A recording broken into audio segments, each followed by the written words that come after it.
chariot wheels were found at the bottom of the Red Sea. Does this prove the Exodus story actually happened? Is it facts or is it fugazi? Let's watch this video. So this is pretty crazy. This is Ron Wyatt's discovery of chariot wheels. Yes, the same chariot wheels that were during the time of Egypt, during the time of Moses when he crossed the Red Sea. How did these chariot wheels get there? Now, I want to point out something. There's been a big debate about these chariot wheels due to the amount of spokes on each one of them. Notice this one has four. This one's leading sideways, but there's 4 here, and then there's 4 above my head right here. I want to get into that just for a little bit. So the issue with having 4 spokes instead of 6, as you can tell up here, is the time period would have been off. That wouldn't have been the time period that Moses actually left Egypt. As you can tell in this photo, this gentleman is riding on a 6-spoke chariot. There's ancient hieroglyphics of additional 6 spokes instead of the 4. But what do we got here? Looks like we made a discovery ourselves. This is chariot wheels with 6 spokes at the bottom of the Red Sea. Some people drive a Honda, others ride a Mercedes. And some people tell the truth just to lie at the end in order to make their point. And I'm going to show you and expose that lie at the end of this video. Now, he was right. When you look at this picture up here, it shows you the 4-spoke wheels of the chariots, and then this one over here shows you a 6-spoke wheels of the chariot. So what's the difference?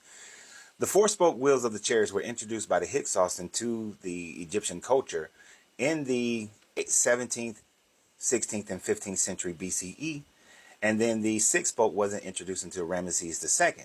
Now, the 4-spoke chariots is out of date for your Exodus story to occur, because your Exodus story has to occur during the time frame of Ramesses II. And Ramesses II, here in his expedition to Kadesh, which we'll get to in a minute, were using a 6-spoke chariot wheel. So it has to fit into the 13th century in order for it to fit. And you know, he showed you a 6-spoke wheel. So let's get a little bit deeper into the explanation. So the ancient Egyptians, Lower Egypt, compared to the Hyksos of Upper Egypt, because of their superior weaponry, they was able to come in during the 17th century and rule what is known as Lower Egypt until around the 13th century BCE. So Lower Egypt, or Upper Egypt, which is south, that always throws me off a little bit, which is south, would not have been during the time frame of the Exodus story, because also you have a problem with the fact that the Jews were supposedly inhabiting the area of the Nile Delta, according to the story in Genesis concerning Joseph and how he came in. But according to that, he was part of the Egyptians' court, not the Hyksos court, and that his people were up in the Nile Delta region. And that doesn't match, because Egypt, the kings of Egypt, the pharaohs of Egypt, were down in the what's called Upper Egypt, which is the lower southern Nile Valley region. So that part in the Joseph story already doesn't match with them being in Egyptian captivity or working for the Egyptians, being the herdsmen for the Egyptians, because they would have been the herdsmen for the Hyksos and not the Egyptians. And this one gives you even more detail to show how the Hyksos were pretty much ruling, and I've lowered that down, ruling that Upper Nile Valley area, and then the Egyptian dynasty was right there in the middle, and then south of that were the Kushite Empire. So in that 15th century BCE, when it was ruled by the Hyksos in northern Egypt, if you look right over there closer to the Nile Delta, you see that the city of Avaris, and I want you to pay attention to the city of Avaris, is very important. Why? Because in the Noah story and in the Joseph story, it says that the Jews were in the city of Pi-Ramses. Now, in the same spot where Avaris was, the city of Pi-Ramses doesn't come into existence until around 1279 BCE, meaning in the 13th century. So therefore, they could not have been in that land of Egypt if it was still inhabited by the Hyksos, and the name of the city was Avaris. So it is not until Ramses II in the 13th century that you actually get the city of Pi-Ramses, which is where the Egyptians had ordered for the Israelite people to dwell in during that time frame. So, of course, the time frame has to be during the time frame of Pi-Ramses. I think we have thoroughly established that. But what else do you notice about this map by the time that they take over from the Hyksos is that they take over the entire Levant. They are not just at the borders of the Sinai Peninsula and the Red Sea that we now have as the Suez Canal. No, And the Suez Canal is going to be very important in a few minutes. But they also control the Levant all the way down to the Gulf of Aqaba, which is in the Red Sea, which is that small little inlet right there on the right side of the Sinai Peninsula. So that you can understand it even better, that area of the Levant, of the Canaan area, which was controlled by Egypt, is in the cross lines of the purple because it represents that they were a vassal state of the Egyptian empire during the 13th century. So they were ruled by the Egyptians. Egyptian governors put in place to rule the people, and then they were under the control of the Egyptians during that time frame. So if Moses had left with the Israelites, he would have left Egypt to go into more Egypt. Now I want to show you something else militarily so that you can understand why those chariot wheels are found throughout all those centuries.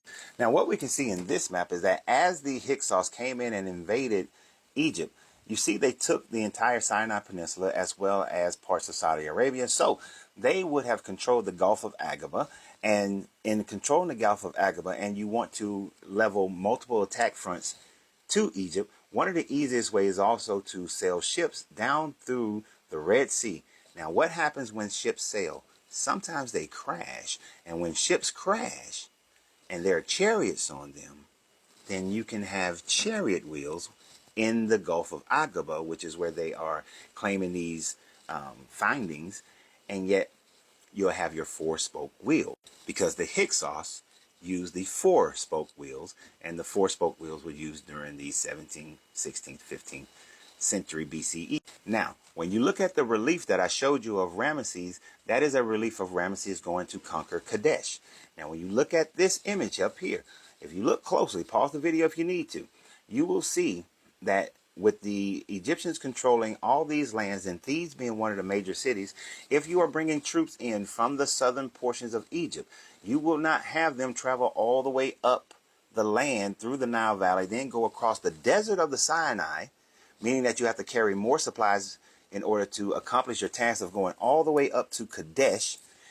So the most accurate, the most efficient way militarily to move some of your troops would be to sail them up the Red Sea into the Gulf of Aqaba, and then once you hit the Gulf of Aqaba, and I'm going to zoom in for a second here, once you hit that Gulf of Aqaba, as you can see, there is, and this is to the right of the Sinai Peninsula, it is a shorter distance between the Gulf of Aqaba to what would be the Sea of Galilee, which then follows the River Jordan, which gets you closer to Kadesh. So therefore, you have less equipment, less supplies you need to carry if you're going to attack the city of Kadesh. Now again, we know that this relief shows that Ramses, when he had conquered or attacked Kadesh and won the battle, that he had a six-spoke wheel. So they found a six-spoke wheel in the Red Sea, right? So that should prove the Egyptians that they followed the Israelites into the Sinai Peninsula. But this is where the rubber meets the road.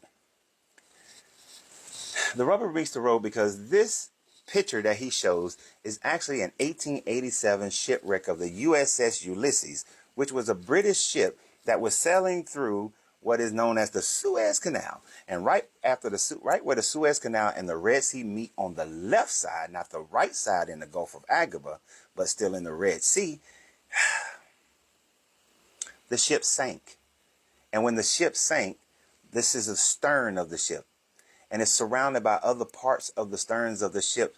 So it is not a chariot wheel at all, not even slightly. So this was the lie that he told about what is a six-spoke chariot wheel, when it is actually part of the stern of the ship of the USS Ulysses, which has been documented of being sinking at the Straits of Gobel. So go research it, go look it up. So let me just add, which one is more likely, which one is more reasonable? That there are four spokes chariot wheels that sank in that area simply because of troop movements between the fighting between the Egyptians and the Hyksos, and then later on between the fighting of the Egyptians and their conquering of the Levant. And then the Levant was controlled by Egypt during the time frame of this so-called crossing. So y'all have a great day. And always remember, you have to free yourself to be yourself, because your greatness is non-negotiable. Good journey, good vibrations.